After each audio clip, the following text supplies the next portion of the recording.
everyone, so welcome. I know I did not have time didn't announce this video as part of my teaching schedule. I just got inspired to do it.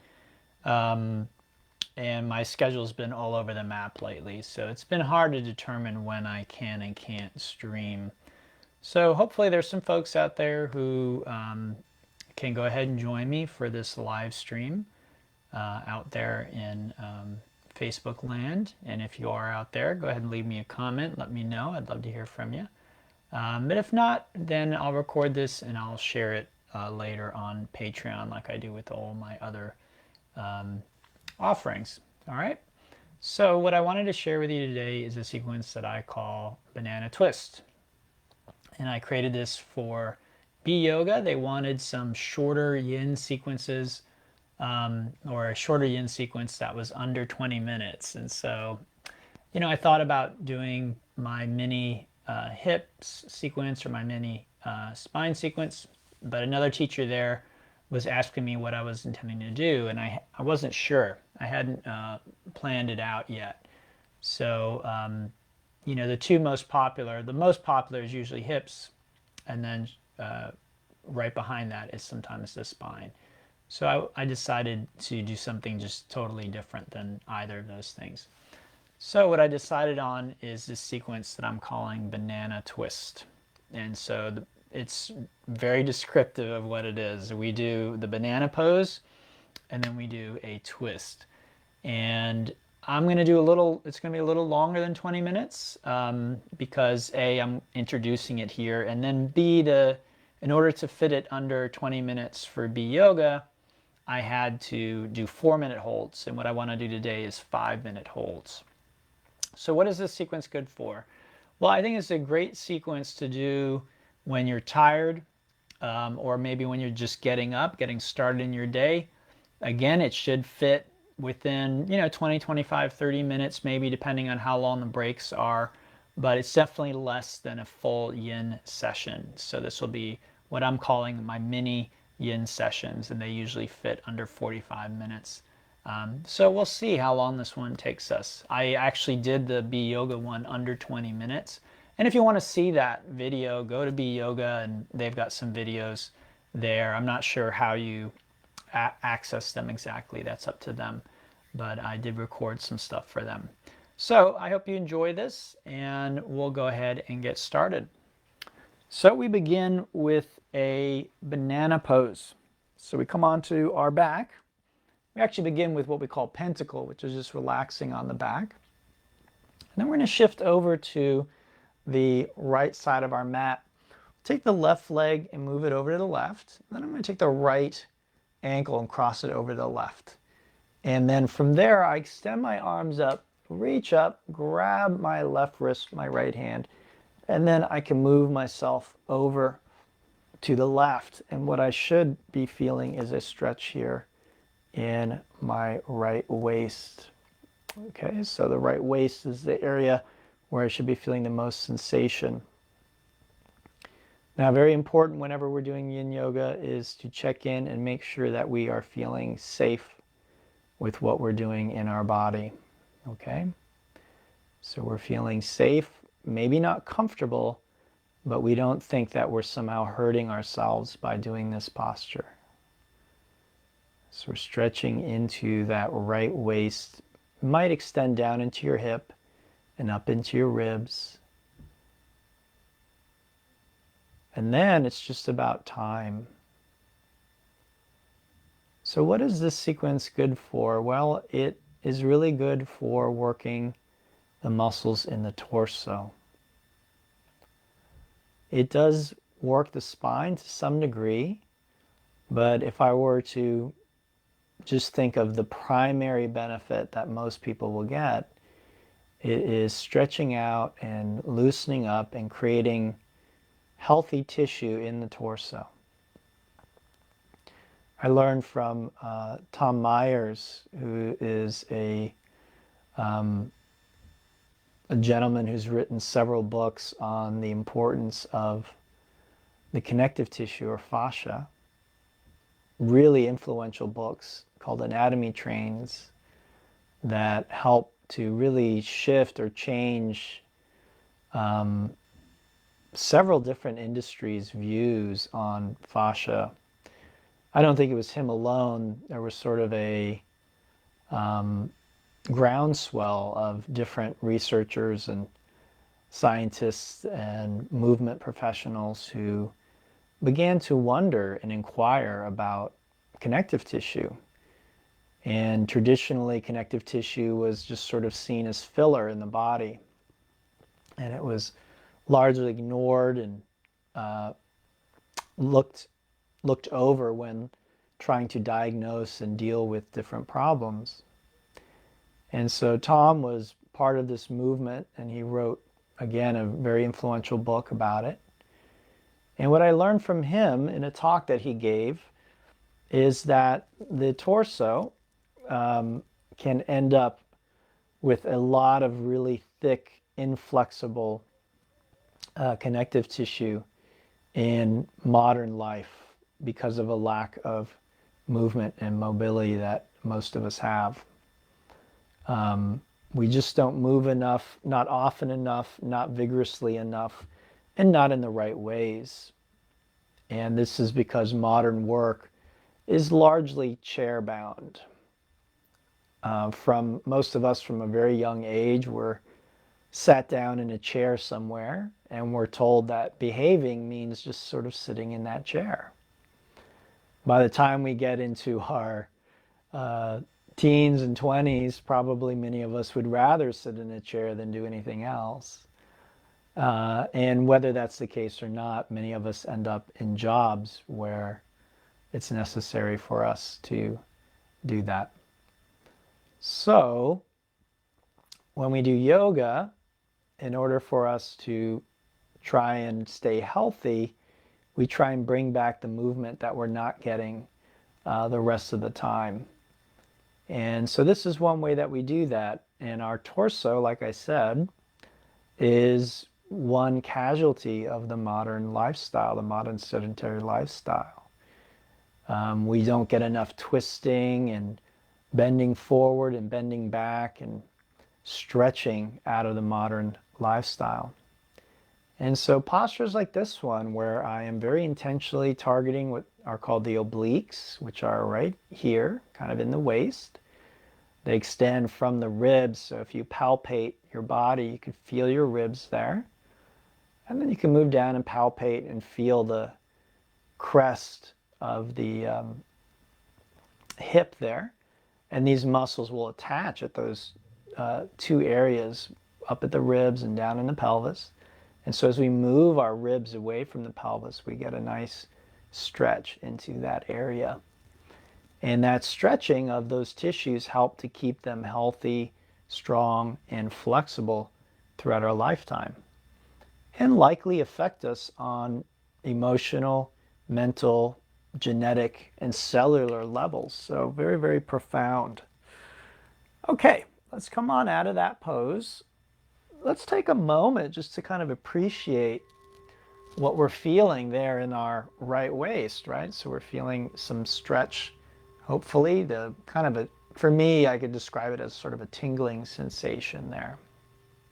As opposed to the left side, just feels, by comparison, kind of dull. So let's shift over to the left side of our mat. Okay, we're going to bring our, again, right leg out to the right. I cross the left ankle over the right. Reaching up, I'm going to grab my left wrist. And then let's move over. This part may not be necessary, but I think most people find that it is. You sort of scoot over, and then again, a nice, powerful, but safe feeling stretch for the waist here. And then we just relax into this for 5 minutes. And the beautiful thing about yin practice is generally once I'm in position, there really isn't a whole lot more that I need to do. Sometimes students ask me about breathing. Just let your breath be natural is my advice. So let your breath kind of find its own way. Some people wonder about, awareness. Should I be paying attention to what I'm feeling in my body? Yes, especially when you first position yourself. Again, part of the process of getting in and out into the poses in my classes is verifying for yourself that this feels safe and that you feel the stretch in the right area, which is going to be right in here. Okay, it might extend down into your hip. It might extend up into the ribs. These are your intercostals up here. Down here you have your abductors. And so it may affect those areas as well. And that's very beneficial if you can do that. But today we're mostly focused on the obliques here in our side. Now, what's interesting about today's sequence is we are targeting the obliques with the banana, and then we're going to do it with the twist too. So the twist works those tissues a little bit differently. Right now we're sort of stretching them sideways, and then later on we'll be twisting them quite literally. And both of these things are good for these muscles in our torso.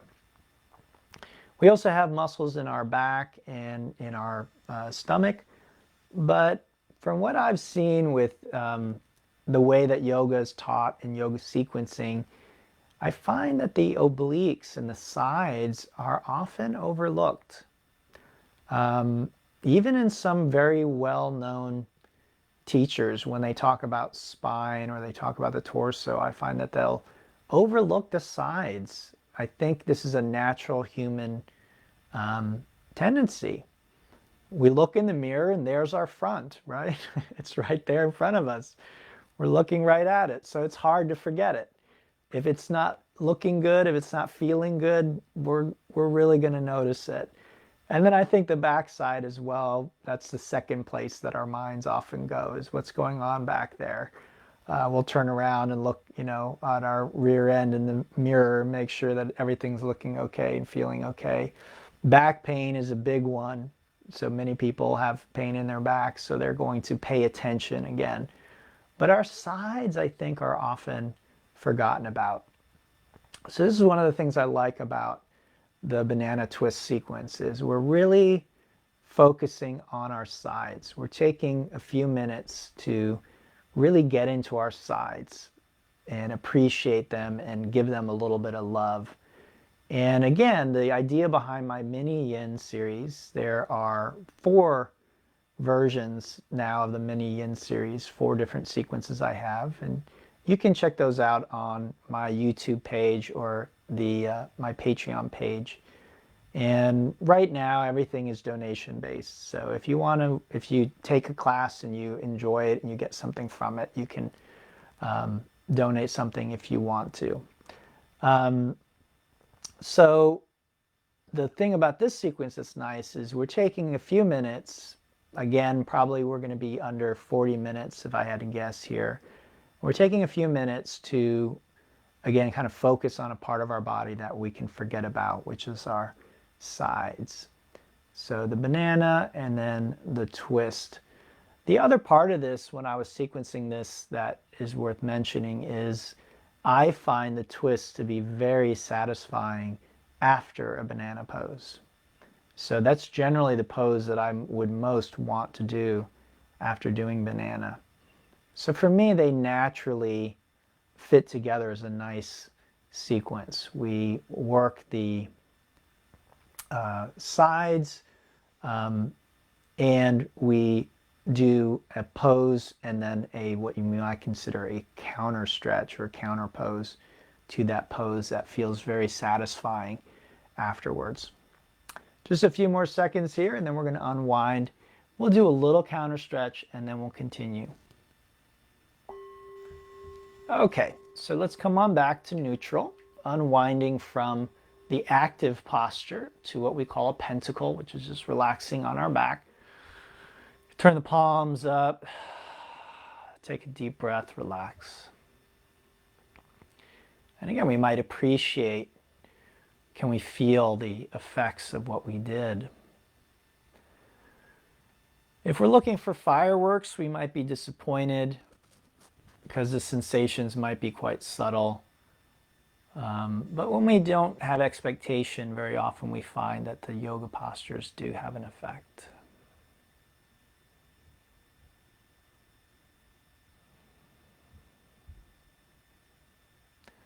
All right, so let's move along. We'll bring our legs in and let's just do a little counter stretch before we continue.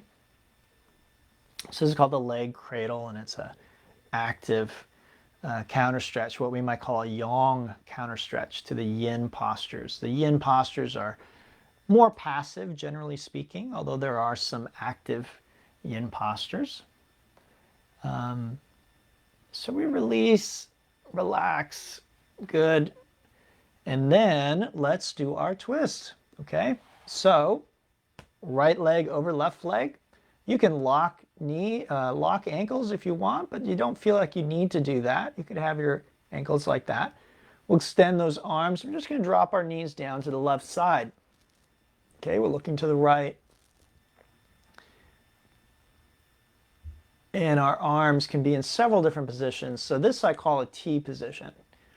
And you can do that. T position very often helps to keep the shoulders on the ground. I call this a Y position. Y position can help generate a stretch into the chest. At least that's what I find in my body. We can also do what are called cactus arms, which look like that, where we bend the arms. For some people, that's more comfortable. You could even put your hand behind your head if you like. So that kind of position might create a stretch here for some folks, maybe in their back and their side as well. You could also have asymmetrical arms. So this is one I often do. One hand rests on my legs, trying to keep my legs down. And then the other arm is up in what I would call a Y position. Again, sort of up closer to my ear. Common question when doing the twist is, should my knees or my shoulder be on the ground? The truth is, it's completely up to you. It's not unsafe to have them in the air, but you might feel uncomfortable or you might feel unsafe. And again, one of the main tenets in our practice is don't do anything that you think is unsafe. Okay, if you feel unsafe, then contact me and we will take a look at what feels unsafe and we'll see if we can figure out a better way of doing it, a way that you feel safe. So feel free to use props. You could put something under your knees if you need to, or under your shoulder if you want to, but don't lose the twist, right? So the twist is happening because my right hip is stacked above my left hip, and my hips are facing the left wall, but my chest is basically facing the ceiling. Now, I said look to your right earlier, but you don't have to look to your right. You can look in any direction that you'd like to. Sometimes you can play around with the arm position and the head position and stretch your neck and your shoulder. So right there is a nice stretch. I'm not exactly sure which muscle is stretching, but right in that position, I can feel sort of a catch. Do you know what I'm talking about? When you're laying there, you might feel kind of a stretch, but then you come into just the right position. It's like something catches. It's like zing, all of a sudden you feel something activate. And that's always nice. It's very gratifying to feel that. And especially in yin yoga, if we can be relatively passive and relaxed when doing that, we can just sit there for several minutes and just allow that tension to kind of drain out of our body. And in modern times, we're really learning, I should really say relearning, because I think this is something we knew in the past. We're relearning the mind-body connection. And so I think for, I don't know, 100 years maybe, Western science and medicine is moving in the direction of looking at the body as sort of a machine, and how you feel and what you think doesn't really matter. We just repair the machine. We give it chemicals, drugs, what we call drugs, or we fix its parts, what we call surgery, and then we send you about your way. And whether you're happy or not doesn't matter. Whether you what you think and how you're sleeping and what you're eating. None of those things matter. We just deal with the mechanics. Well, we're finding out that that really doesn't work that way. And what is called holistic health understands that all the different parts play against one another. How I feel, what I think, and what I do with my body all interplay. So if I want my body to be healthy, it means my mind has to be healthy. If I want to feel happy, it means I am going to have to deal with the health of my body. I can't just ignore my body, let it fall apart and expect to feel very happy and content. All right, let's unwind from that one. Taking your time. Let's just take one moment on our back and feel that. Oh, I really feel that. So right there in my right side, I am feeling it today for whatever reason. Again, these feelings I feel coming out of it, they don't exactly feel great. It's not like a pleasant sensation.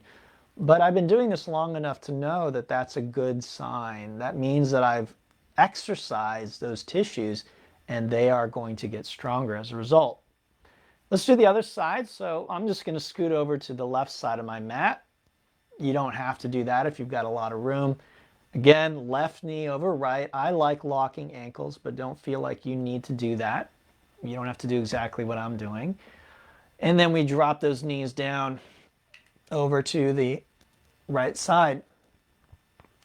Again, I'm going to look to the left right now. I might change my head position later on. Please note, my knees are not touching the ground. They're just, I don't know, maybe an inch or so above the ground. Same with my shoulder, not touching the ground. And there's nothing inherently unsafe about that. I should have mentioned on the other side, play around with your knee position. That can have a huge effect on your experience.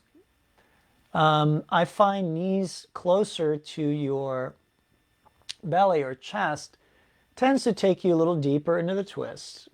And it tends to move the locus of the effect in your spine higher up. So if you want to affect higher up in the spine, then generally knees closer to your face will do that. Likewise, if I want maybe a less deep twist, or I want the influence a little lower, now I can drop my knees down more. Okay, so again, we're all different and our bodies change on a moment-by-moment basis. And while these changes might be very subtle, so subtle that we don't notice them, they're still there. And some people who practice yoga may even notice that they can do certain postures in the evening that they can't do in the morning. Why is that? Well, what happens is when we work use our body during the day, fluid enters into certain parts of our body and it goes out of other parts of our body. And that changes what we would call our flexibility. So what happens when we sleep is our joints tend to get filled with fluid. And that's not a bad thing. I think it's good for them. It nourishes them. But we wake up and our joints are full of fluid and we feel quote unquote stiff. Additionally, our muscles tend to cool, and muscles, when they're cool, they're stiff. So we get out of bed in the morning, we feel stiff, we feel achy, our joints are full of fluid, and we begin moving. As we begin to move, the muscles begin to engorge with blood, again, just a kind of fluid, and the joints begin to be sort of squeezed. And as the joints are squeezed, it begin to push that fluid out of the joints, and the joints actually get, you could say, smaller. Like if we have padding like the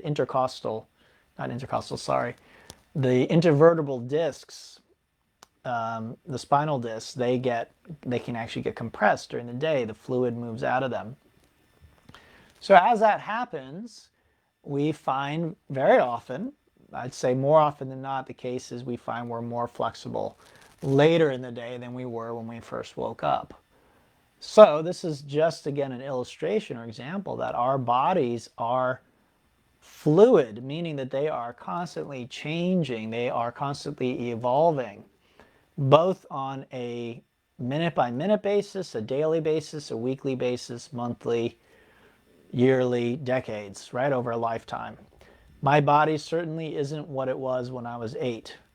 And if I live to be 80, I imagine it will not be what it is today. It's not necessarily about better or worse. I'm not saying it gets worse as you age, but it does change. And so we want to respect those changes. We don't want to be stubborn and try and insist that the body does what it did when it was 20, because it clearly is different than it was when it was 20. All right, and each of us will, again, based on our diet, our genes, our stress level, our thoughts, our emotions, what type of work we do, how often we work out, how often we do yoga, our bodies will age at different rates and differently than one another. Just about 30 seconds left here in our twist here.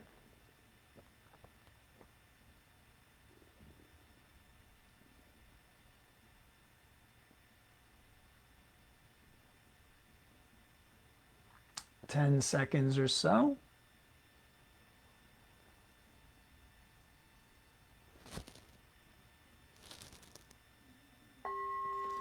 And we will unwind. Gradually coming back onto our back. Again, let's take a moment to rebound, just feeling those sensations before we counter stretch.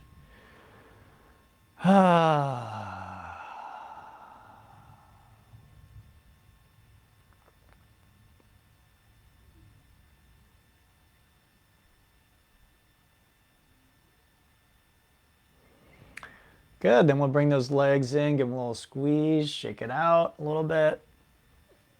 Moving around, releasing.